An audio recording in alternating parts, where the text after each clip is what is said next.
ప్రకాశం జిల్లా దొనకొండ మండలంలో జాతీయ ఇమ్యునైజేషన్ డే సందర్భంగా ఆదివారం పల్స్ పోలియో కార్యక్రమాన్ని విజయవంతంగా నిర్వహించారు.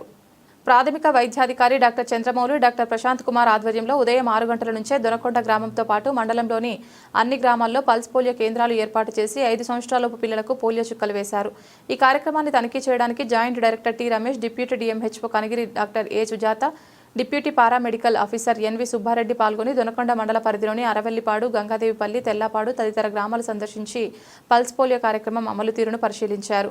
వైద్య సిబ్బంది పనితీరుపై సంతృప్తి వ్యక్తం చేశారు. ఈ సందర్భంగా వారు మాట్లాడుతూ అప్పుడే పుట్టిన శిశువుల నుంచి 5 సంవత్సరాలలోపు వయసు గల పిల్లలకు గతంలో ఎలాంటి టీకాలు వేసినా లేదా జలుబు, జ్వరం వంటి స్వల్ప అనారోగ్య సమస్యలు ఉన్నా సరే తప్పనిసరిగా పోలియో చుక్కలు వేయించాలని సూచించారు. పోలియో ఒక ప్రమాదకర వైరల్ వ్యాధి కాగా కేవలం 2 చుక్కల ద్వారా శాశ్వతంగా అంగవైకల్యాన్ని నివారించవచ్చని తెలిపారు.